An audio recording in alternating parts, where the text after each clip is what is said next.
Which obscure backup running back is going to give you 30 points and a shot at the title? Welcome back. It's the Sunday Week 16 NFL preview show. I'm Ding.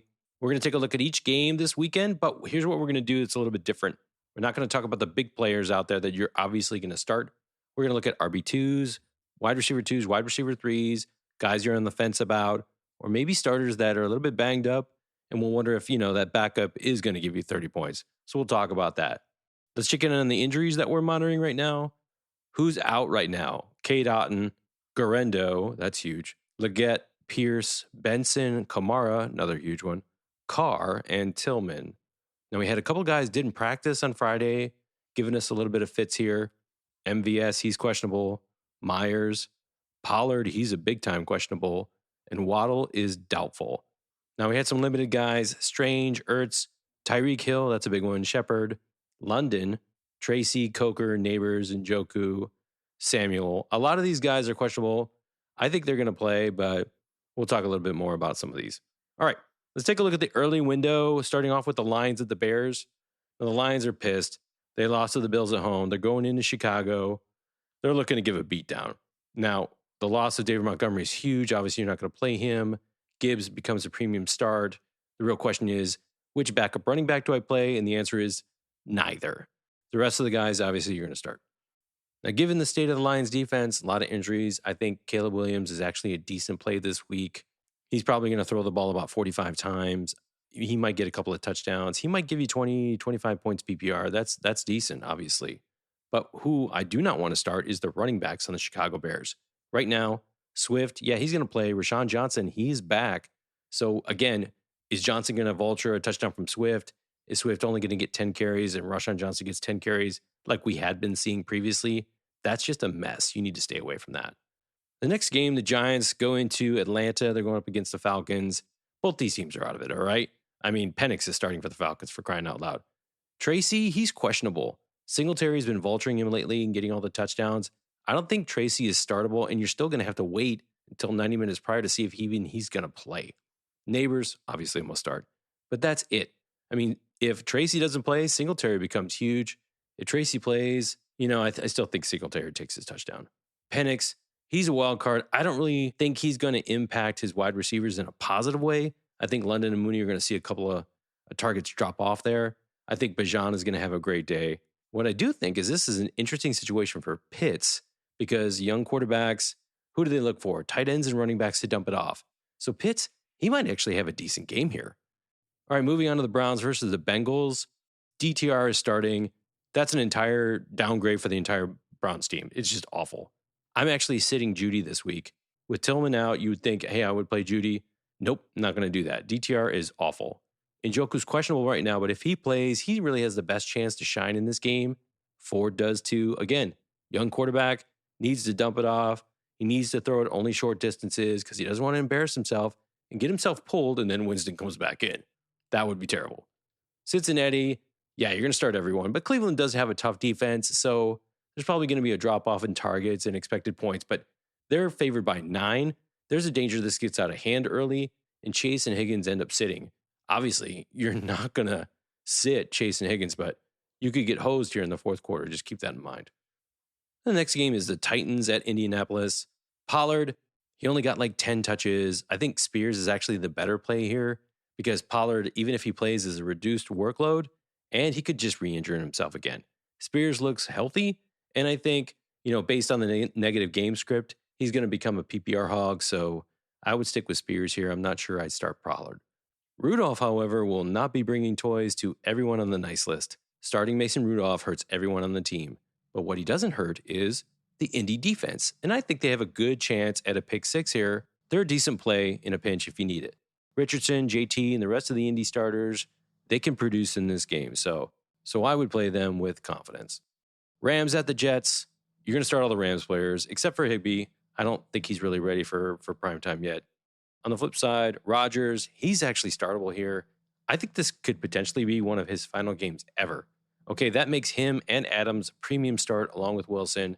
I mean, you could see Rodgers getting 3 touchdowns quite easily in this game. Hall, he seems like a decent play, but I'm kind of worried if he's actually really healthy and ready to go. Don't be surprised if he gets vultured as a TD, but you're probably going to play him. All right, in the Eagles Commanders game, let's just make this easy. It's going to go over the 45.5 in Vegas because this is going to be a shootout. Start everyone on both teams as far as the big players go, except for Ertz. He's a little bit banged up. I wouldn't start him. Okay, for the Cards, going into Carolina, Arizona, they still have an outside chance at the playoffs. So you want to play all their starters here. Connor's going to have a huge day. Murray, he's going to have an okay day. Harrison, he might get a touchdown. McBride, hopefully he finds pay dirt. I will tell you, Murray guaranteed a touchdown before the end of the season.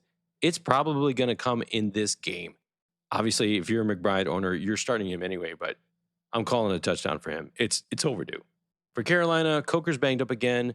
Thielen didn't get any love last week, but that's because Coker came back. I think Thielen gets a little bit of love this week, but at this point, the only guy you can trust to start here is Hubbard. So if you're starting Thielen, he's touchdown dependent. All right, moving on to the late window, we have the Vikings at the Seahawks. Really, the only question mark in this game is Walker's health versus Charbonnet. Charbonnet picked up like a slight injury this week. He's banged up. Walker's coming off a week of rest. I wouldn't be surprised if Walker gets the full load and Charbonnet. I think Charbonnet ends up getting a light load. He might even sit. You're going to have to wait until 90 minutes prior to find out for sure. This is a must-win game for Seattle, so they're going to play everything they can. On the Vikings, you're going to start everybody on that team. It's going to be a shootout, I think, at least for Minnesota. Okay, Patriots going into Buffalo. The Bills are a run funnel defense. That gives Stevenson a chance at being startable, but that's it for the Patriots. I could see you starting Henry in a pinch, but if you have other options like Pitts, I would start Pitts there. For Buffalo, you're going to start everybody, but keep this in mind. They are a 14-point favorite at home. So once again, you could see all the starters getting benched early in the fourth quarter with the game way out of hand. So be careful on that one. You're going to start those guys, but let's say you're thinking about, Coleman versus, say, McMillan. I'm playing McMillan. Jags going into Vegas. Just like last week, the only starters I recommend on the Jags are Brian Thomas and Strange. Strange had 11 catches last week. I don't think he repeats that, but Mac Jones is awful. He's going to get his targets. On the flip side, the Raiders, Myers and Bowers. Yeah, I really don't need to say much else. The running backs are terrible. If you have some sort of crystal ball or you're shaking the 8-ball going, okay, which one's going to get the touchdown? Seriously, if you have the answer, play that guy. But I don't think anybody has the answer. The last game in the late window, 49ers at the Dolphins. Both these teams have nothing to play for. Tyreek is questionable. Waddle is doubtful. I think Hill plays and Waddle sits. The big benefactor, though, is Jonnu Smith. I think he's going to get another touchdown. He's just crushing it this season. Tua's not a good start here. San Fran's defense is legit. I think A-Chain is decent here, but once again, is he going to lose a touchdown again, getting it vultured? Who knows? San Francisco, here's the big news. Grando's out. Taylor's in. He's a huge play this week, but Miami is stout against the run, so don't be surprised if you get a potential letdown here. I think he gets plenty of dump offs. I think Taylor's a supreme play this week, but there is that letdown potential. Just keep that in mind. I picked him up. I'm playing him. Full transparency. The one play I don't think is great here is Debo. Debo lately has been awful. If you've been starting him, you know the pain I'm talking about. Purdy can't hit him. He complains that he doesn't get the ball. And then when Purdy does get him the ball, he drops it. At this point, Debo, droppable. Kittle, Jennings, those are your good plays. I say that now, and, Debo's probably going to get 3 touchdowns. Of course. Moving on to Sunday Night Football. Bucks at the Cowboys. I think this game turns out into a total shootout. Rush is startable here. CeeDee Lamb, Dowdle, Ferguson, they're all going to have big games. Mayfield and Evans, they're looking to get to the playoffs and 1,000 yards receiving, so there's going to be some fireworks. My biggest concern is Irving versus White. Irving seems to be getting healthier, but White's a PPR monster. This is going to turn out into a shootout, so watch out. Irving is touchdown dependent. McMillan is a premium start here. He's good for another touchdown. And last but not least, let's talk about Monday Night Football. It's the Saints at the Packers. The only Saints player you're going to play is Kendrick Miller, and he has the potential to give you 30 points. This could be the guy who gets you to the Super Bowl. Play him. For the Packers, I think the game gets out of hand early. They're favored by 14. They could sit their starters in the fourth quarter, so watch out for this one. Reed, he's the best wide receiver on the team, but he's not getting any looks. He's touchdown dependent. I don't think he's startable. Love, yeah, you could start him, but who's the wide receiver he's going to throw a touchdown to? Your guess is as good as mine. And then, of course, Jacobs, he's awesome. You're going to start him. All right, that's it for week 16. If you're still in it, you know who your horses are. Keep trusting them. But if you're predicted to lose, maybe take a Hail Mary on one of these guys who could win it for you in the clutch. Before we sign off, I want to give a shout out to our men and women in uniform who protect the freedoms we hold dear. Thank you for your service and sacrifice. And that'll do it for tonight. Thanks for listening. If you enjoyed this episode, be sure to subscribe and follow us on X, YouTube, Apple, Spotify, or wherever you get your podcasts so you can stay up to date on our latest content. And until then, remember, established dominance isn't just a catchphrase, it's a commitment.